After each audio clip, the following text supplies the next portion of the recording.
lé ayé wọ́n máa ń ṣèṣe ìgbà mẹ́ta olóòtú ṣe fún mi láti máa bọ̀ sọ pé ìkíní ó bá tó tó yá mi.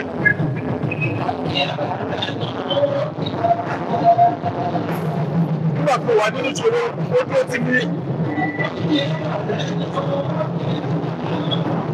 Nígbà tí mo wà ní Staffo tí àwọn olè sọ̀rọ̀ pé wọ́n fẹ́ ṣe màdàrú ó dúró ti fún. Ẹ̀kẹta mo wà lórí àárẹ̀ ó ṣe ọmọ ìyàwó ní mórí. Tí ènìyàn bá ti wà láìsí ní ọba ti kú sáwọn àti pàǹtì ẹgbẹ́dùn wọ́n ìbọn tó gbà lérò lọ́wọ́ máa ti pé ìbọn tó ti ṣe ní ìgbà Ramadan ó má parẹ́ àwọn jẹ́ foundation ẹ̀ ló kú ṣe orúkọ ẹ̀ lọ́wọ́ fi ṣe ó jẹ́ orúkọ ẹ̀yà Gawat foundation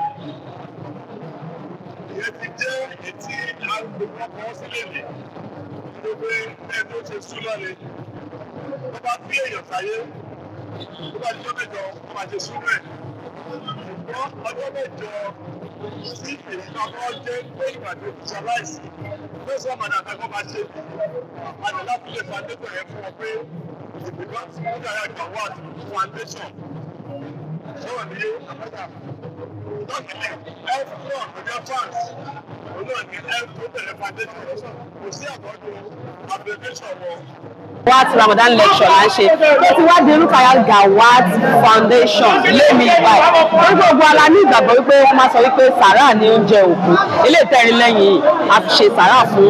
olólùfẹ́ wa èèyàn wa ọ̀rẹ́ wa Alhaja Rukayat Gawat Oyefeso wípé kí ládá tó wà ń bẹ̀ kí ó lọ bá wọn ni a ṣe sàrà yẹn fún wọn ni so àwọn èèyàn Ramadan lecture wà ń bẹ̀ àwọn èèyàn ti gbọ́ lecture oríṣiríṣi nǹkan ṣẹlẹ̀ àwọn tó fẹ́ fún ní nǹkan lóríṣiríṣi láti fi sàrà wípé kí gbogbo ládá tó wà ń bẹ̀ kó lọ bá Àdùkẹ́ Ọlábísí Gawat so nǹkan torí ẹ̀ta ṣe àwọn sisters in love àwọn la ṣe lè because àwọn èèyàn sọ pé ẹlòmíì wọ́n máa rí fídíò mi máa sọ pé ṣe ti gbàgbé rúkà ni ṣé kìíní kan gbogbo kan kán lè yan máa dáhùn àwọn nǹkan míì wà tá a máa ń ṣe káàkiri kẹ́kẹ́ máa rí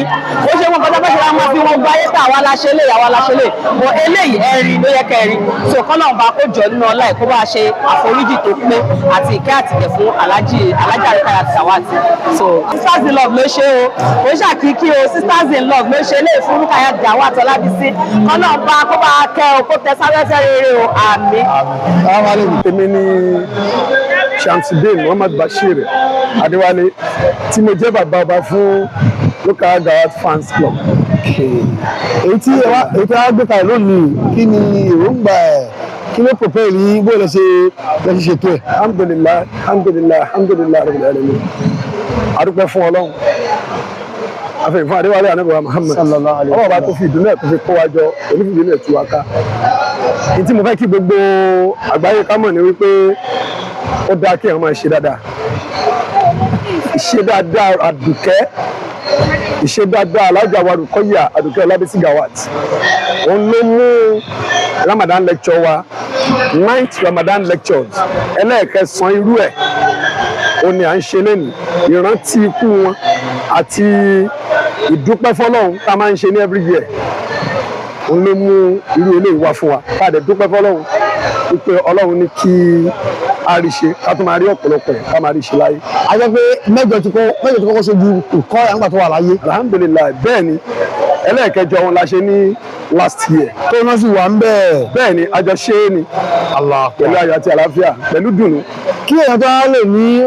òun fẹ́ mọ tẹ̀lé nìkan ẹgbẹ́ gbígbé gẹ́gẹ́ bí fans club tó lóun sì pọ̀ Nàìjíríà ó mùsùlùmí pọ̀ rárá kí ló mọ̀ ń yàtọ̀ rẹ̀ bí tẹ̀lé. alhamdulilayi Alhaja wa Rukayat wọ́n jẹ́ nìkan tó yàtọ̀ nínú ayé gbogbo apáta la mọ̀ pé wọ́n yàtọ̀ nínú ayé àkọ́kọ́ wọ́n jẹ́ role model fún àwọn kan nínú ìmúra wọn wọ́n jẹ́ role model fún àwọn kan nínú makeup wọn àwọn náà ń pè ní makeup kakuru kakuru ìkun ẹnu ọ̀pọ̀lọpọ̀ èèyàn nínú ayé ní tó máa sọ ni pé torí pé alájà ò kí ń make up òun ló fi gbà fún wọn. torí ìmúra alájà ipò òun ò rí ọrùn wọn rí àbí kò rí irun alájà rí ló fi gbà fún wọn. ṣàwárí àwa tí à ń tẹ̀lé alájà Rùpẹ́yà a gbà fún alájà ní ìgbà wípé ìbáyàn fi inú kan ṣe. alájà ò kì í fẹ́ kéèyàn jẹ́ alágàbàgebè, kò fẹ́ kéèyàn jẹ́ gbọ́ yìí sọ yìí, kò fẹ́ kéèyàn lè sọ̀rọ̀ ní ẹ̀yìn èèyàn kó máa lè sọ níwájú ẹ̀. alájà Rùpẹ́yà ó jẹ́ nǹkan tí wọ́n nífẹ̀ẹ́ sí, so ó jẹ́ nǹkan tí ó ń jẹ́ ìdùnnú fún àwa náà láti lè sọ wípé à ń tẹ̀lé wọn lójú ayé wọn nígbà tí wọn tó sí láyé mọ́ báyìí náà ń sìn àpadà lẹ́yìn níbi nǹkan wọn. so going forward sir, going forward ẹ ti ṣe lẹ́ẹ̀kẹsàn báyìí bóyá pé kò sí láyé mọ́ kí wàá ní ẹ̀kẹ́ ìwọ́ ẹ̀ kọkànlá èjìlá títí bẹ́ẹ̀.